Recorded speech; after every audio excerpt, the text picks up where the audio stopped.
ॐ अज्ञानतिमिरन्धस्य ज्ञानाञ्जनं शलाकया चक्षुरुन्मिलितं येन तस्मै श्रीगुरवे नमः। अखण्डमण्डलाकारम् व्याप्तं येन चराचरम् तत्पदं दर्शितं येन तस्मै श्रीगुरवे नमः। Shivom friends. So today we will take chapter 65, and in this chapter the story of Bhas and Vilas is there. Vasishtha continued, as long as one doesn't come to perceive his soul by his effort to break down his own mind, lotus eyed Ram, one doesn't get rid of his egoism and selfishness. There is no end to his worldly misery, just as there is no setting of a sun in a painting. His adversity becomes as extended as the vast ocean itself. His misfortunes are as interminable as the succession of waves in the sea. The appearance of the world is as gloomy to him as the face of the sky covered by the dark clouds of rainy season. Here will I recite an old story containing a discourse between two friends, Bhas and Vilas, in a region of Sahiya mountain. Now Sahiya is a mountain mightier than the three worlds in its superior strength. In its height, it surmounted the sky. In its extent, it got the better of the ground. And with its foods, it reached the infernal region. It was filled with various flowers and furnished with innumerable waterfalls. Its precious stones were washed over by Guya mountaineers. It was named Sahiya, or moderate being, situated in the temperate zone, yet it was intolerable as a tropic mountain. Its girdle of sunstones seemed studded with pearls from the sloping sunbeams falling upon them. Its base, with its pavement of gold, looked like the golden Lunk Island. Here a hill was full of flowers, and there another filled with minerals. There were lakes with flowering water plants on one side, and shining stones lying on another, with nothing beside the light of the divinity, which shines before the internal sight of the holy. Here cascades were hurling and gurgling in foaming froths. Their old bamboos were blowing through their hollow pipes. On one side, winds were howling in mountain caves, and on another, bees were buzzing on clusters of flowers. Apsara nymphs were singing in concert on mountain tops, and wild beasts were crawling in the forests. Birds were chirping in the gardens, clouds roared over mountain peaks, and birds of the air were crying and flying about the sky. Vidyadhars rested in mountain caves, and black bees hummed on the lotus beds. Foothills resounded with the chorus of keratas, and woodlands were resonant with the melodies of singing birds. The mountain appeared as if it was the home of the people world. It had the seats of the gods on its tops, the homes of man at its foot, and the holes of snakes under its bottom. The spiritual masters lived in its caves, and precious metals lay hidden in its bosom. Its sandalwoods were the home of snakes, and its peaks were the haunts of lions. It was crowned with wreaths of flowers hanging on high over its head. Its body was smeared with the dust and pollen of flowers. It was fanned by fragrant breeze of flowers and was all flowery with the fallen flowers. It was daubed with the grey dust of its metallic ores, and it stood on its footstool of precious stone. It was often the playground of heavenly damsels who frequented its covered shelters to pick mandara flowers. Its peaks were veiled by the blue covering of clouds and decorated with gems hidden under them. They appeared as beauties beaming with the golden sunbeams and rising to meet their loving gods in heaven. On the northern edge of that mountain, there was a tableland overhung by trees loaded with bunches of fruits, and also a shining lake formed by the waters of cataracts falling from high. Small flowers from the waving stalks of amara trees lay scattered on the ground, and its sides were decorated with blossoming kolkara and pannaga plants, shining like blue lotuses around a lake. Sunbeams were shut out by the cover of sheltering alcoves of vines, and the ground sparkled with its gem like the floor of heaven.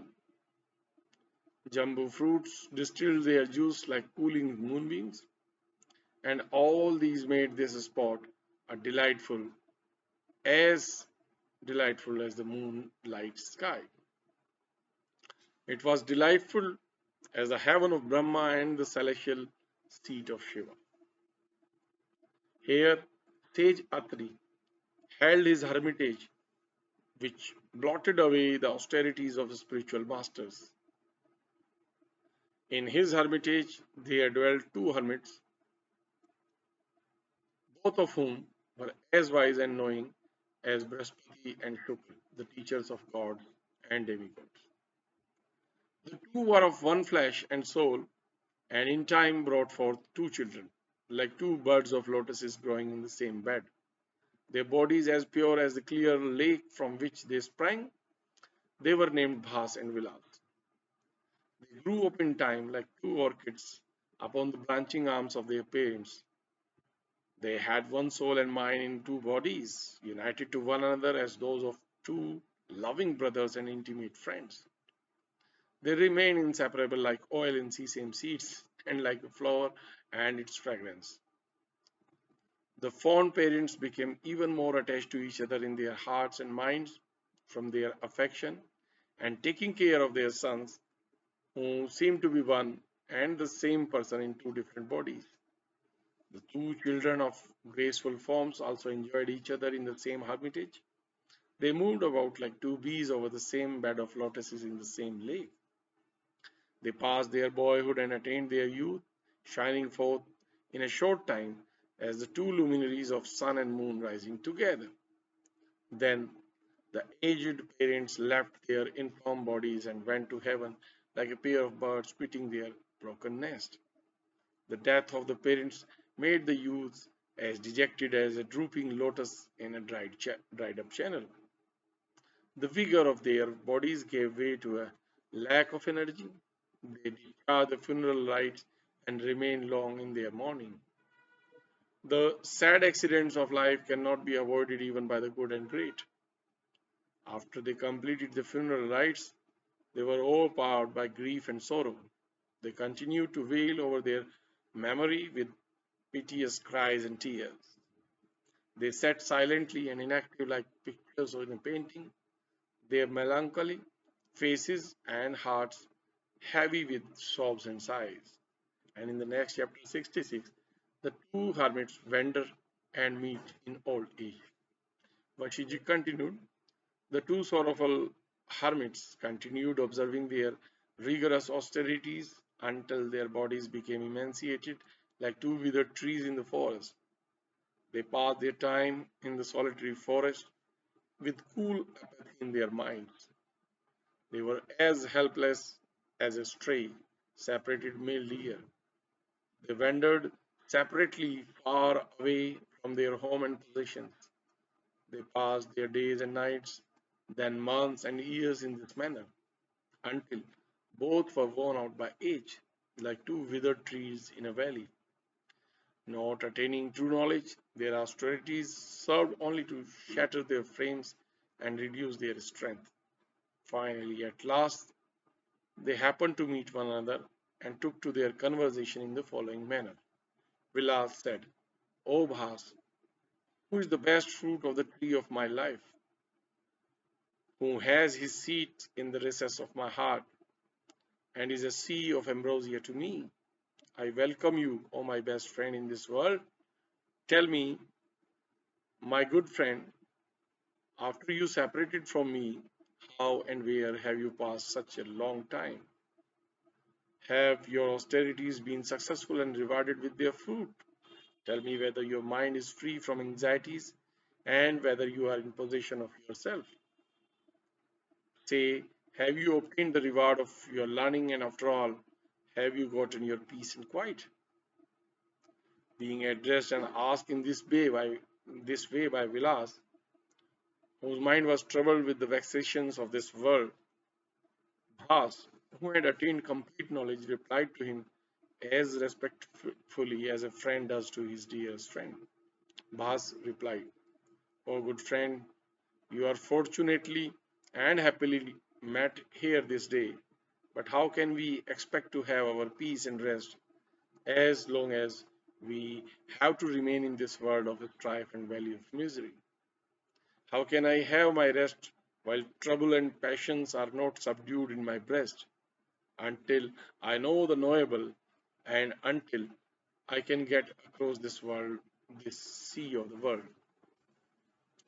How can we have our kite while our desires and hopes and fears continue to infest our minds, and until we can weed them out like thorns and brambles with the spade of our reason, until we gain true knowledge and have even mind, and until we have full knowledge of things, we can have no rest.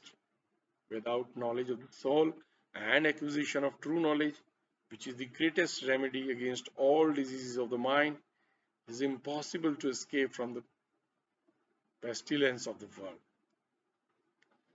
The poisonous plant of worldliness sprouts forth in our childhood. It shoots out in leaves of in our youth, flowers in our old age, and never bears fruit before our death. The body decays like a withered tree, and our relatives flutter over it like bees. Old age overtakes us with blossoming gray hairs and produces the fruit of death. We have to reap the bitter fruit of our actions of bygone times. They are laid up in store and bear fruit in their seasons. Thus, years upon years glide upon us in the same monotonous rotation of business and in the sad course of thought of our minds. The tall body, rising like a thief on the ground, has all its inner cells and cavities filled with the thorns of our cravings. It is the abode of the serpentine retinue of our actions, emitting the poison of continuous sorrow in our repeated reincarnations in new bodies. See how our days and nights roll on in their circuit of continued misery and misfortune, misconstrued by man for transient joy and good fortune. See how our lives are spent in useless pursuits after objects of our vain wishes, how we misspend our time with trifles that are of no good to us. The furious elephant of the ungoverned mind breaks loose from its chains of good sense, then joining with the elephants of wild desire, ranges at large without rest or sleep. The bawling tongue screams like a vulture in the hollow of the tree of the human body, fostering itself by feeding on the germs of thought lying hidden inside. The slackened limbs of the old and withered body drop down like dry tree leaves. There is nothing to prop up the drooping spirit from its decay and decline day by day. The brightness of the body flies away in old age, and the mind, dejected at others' disregard, becomes as pale and withered as a lotus flower fading away under frost.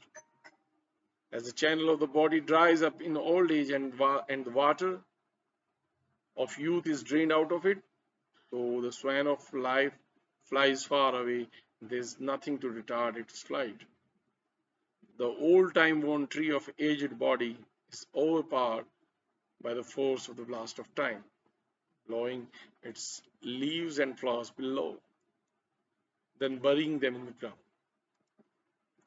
The serpent of desire lying dormant in the heart is content, like a croaking frog, to hold its complaints in the mouth. The mind, like a monster, hides itself in a pool of dark despondence. Our desires, with their various wishes, are like the multicolored flags of a temple, furling and fluttering in all directions until they are hurled down by the hurricane of old age. The world is a long linked chain lying in the depth of eternity, in which the rat of death is always busy gnawing the knot of life at the root. The stream of life glides muddily on with foam and froth of cares and anxieties. They are whirlpools of repeated reincarnations and waves of youthful frivolities that are as noisy as they are dangerous. The stream of our actions on earth flows on interminably with the waves of our worldly duties and the various arts of life, all leading to the abyss of destruction. The current of our friends and relations and the concourse of people glide on constantly to the deep and boundless ocean of eternity, from whose boundary nobody ever returns to life. The body is a valuable instrument for the discharge of our worldly duties, but it is soon lost under the mud of this ocean of the world. Nobody knows where it is buried in its repeated births. The mind is bound to the wheel of its anxieties and put to the rack for its deceptions. It turns about constantly like a piece of straw in the whirling currents of this ocean of the world. The mind dances and floats over waves of endless duties of life. It doesn't have even a moment's respite from its thoughts, but continues to oscillate with the action of the body, rising and falling according to the course of events. The mind, like a bewildered bird, flutters between various thoughts of what it has done, what it is doing, and what it is about to do. Thus it caught in the trap of its own fancies for evermore. The thoughts that this one is my friend and the other one is my foe are our greatest enemies in this world. These tear my heart strings like the rough wind that tears tender lotus leaves and fibers. The mind is overwhelmed in the whirlpool of its cares. Sometimes it is hurled down to the bottom, and at others floating and loosened from it like a living fish caught by angling hook. The mistaken belief that the external body is the internal self is the cause of all our grief here. Taking others as our own is equally for our misery. All mankind, placed between their happiness and sorrow in life, are swept away to age and death, just as the leaves of tree growing on high hills are scattered by the high winds of heaven. And in the next chapter 67, soul and mind are unrelated phenomena and abandonment of intrinsic relations is discussed. Vasishtha continued. Having thus approached and welcomed each other, the two brothers applied themselves to the acquisition of divine knowledge and thereby gained their liberation in the living state. O strong armed Ram, I will now tell you that without true knowledge of God, there is no salvation for the enslaved mind. No, O Ram of polished understanding, that this world of endless sorrows is as easily traversed by the intelligent as a wide ocean is crossed over by Vishnu's Garuda bird. Though it is though it be impossible for any other bird to do so. The great soul is without and lies beyond the body. It is situated in its own intellect and it looks on the body from a distance, just as a spectator beholds a concourse of people. The body pulled down by decay and disease doesn't affect us anymore, like a broken coach that causes no injury to the rider. The mind's depressions and dejections don't affect understanding, as the moving waves that ruffle the surface of the sea don't disturb the waters of the deep. What relation do swans bear to the waters of a lake? What is the relation between the pebbles and the stones of the sea and its waters? The pieces of wood carried by currents are unrelated to the waters of the stream. In like manner, no object of sense has any relationship to the Supreme Soul. Tell me, O fortunate Ram, what is the correlation between a rock and the sea? The rock truly is not an obstruction to the internal current of the sea. So none of these worlds can stop the course of the divine mind. What relation do lotuses bear to the waters of a stream? Others, other than their being contained in the bosom of their containing waters. So all solid bodies are related as contents with the all containing divine soul. When a log hits when a log hits a body of water, there is spray all around. In the same way, when the body contacts the soul, it produces the various affections of the mind. As the association of a tree on a bank produces its shadow in the waters below, so the proximity of all objects to the soul reflects their images in the mind. As the reflections of things in a mirror, still waters or the swelling waves of the sea are neither real or unreal, so the reflections in the soul are neither substantial nor unsubstantial. As the breaking of a tree or rock by howling winds doesn't affect the wind at all, so the union or separation of the elemental component parts of a body makes no alteration in the soul.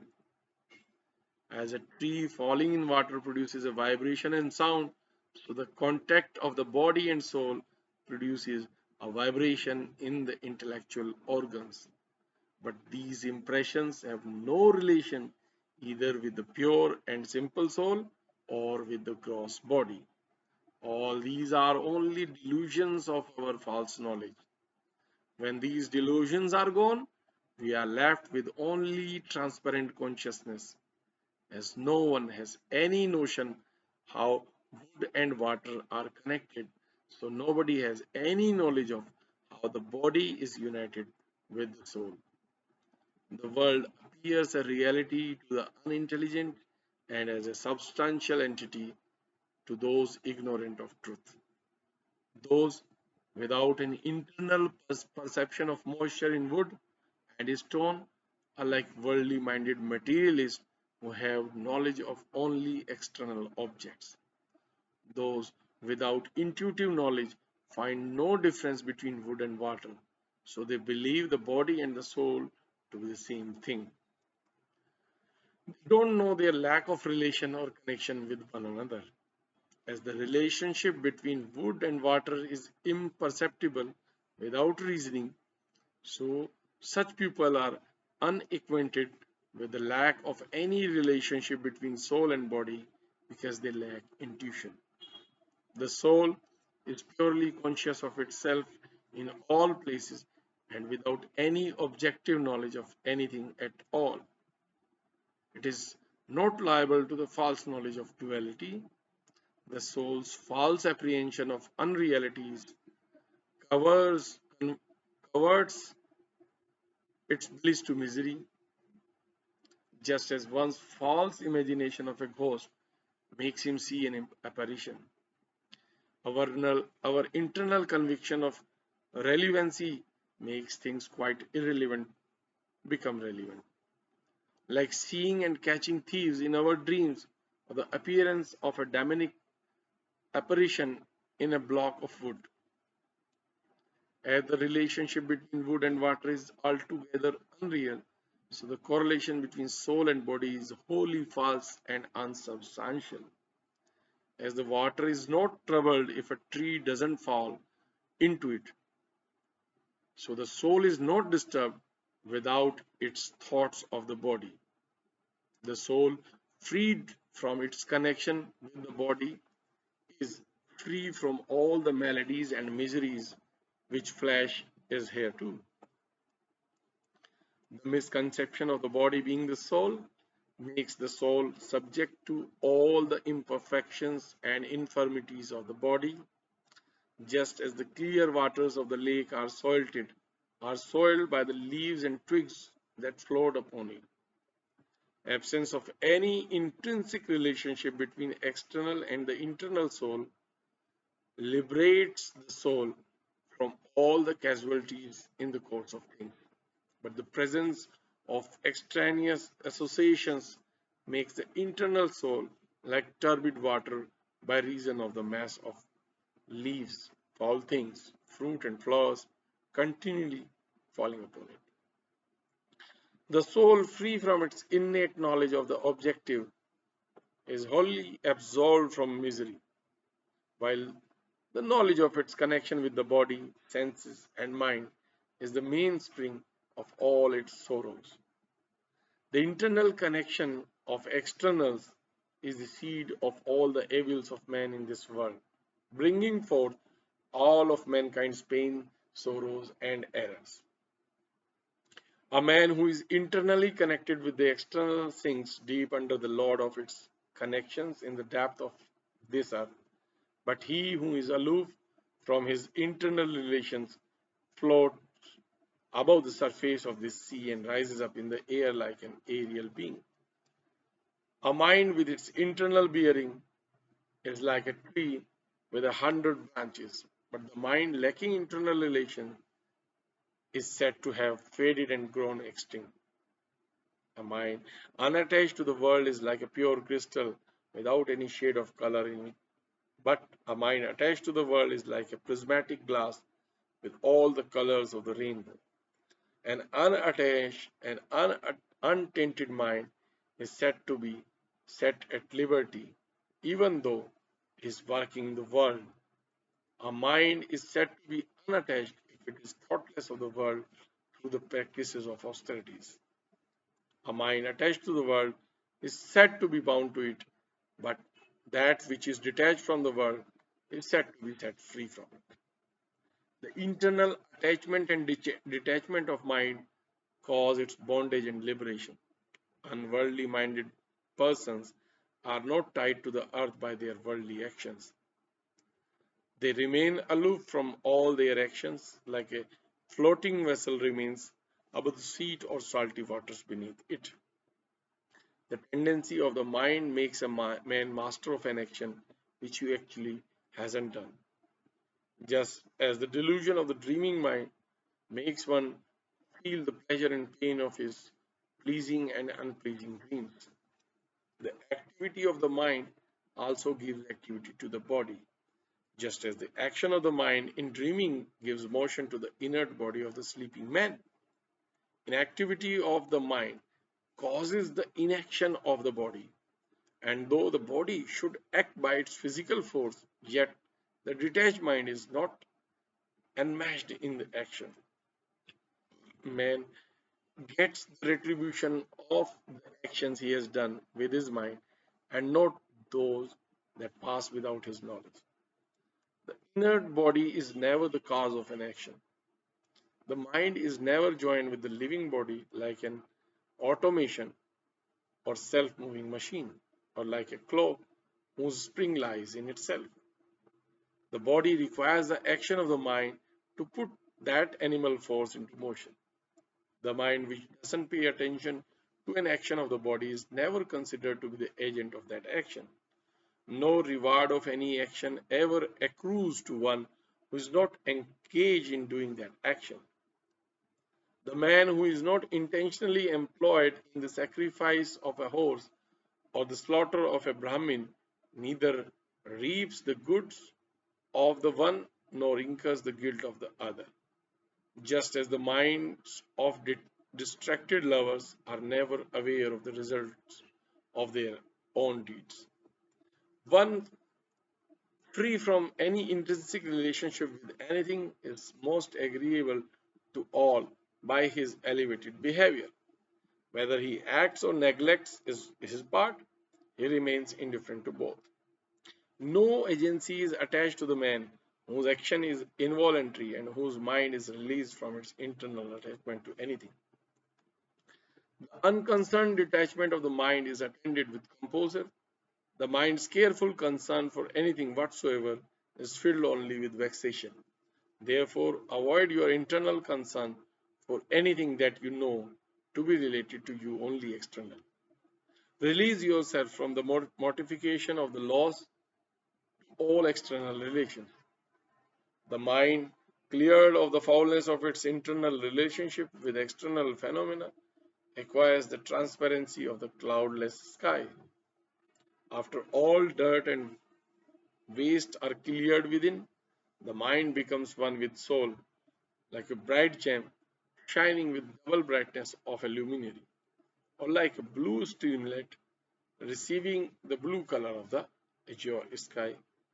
With this, chapter 67 comes to an end, and we rest our today's reading session here itself. We'll again meet for reading of the subsequent chapters. Until then, Shivoham, friends.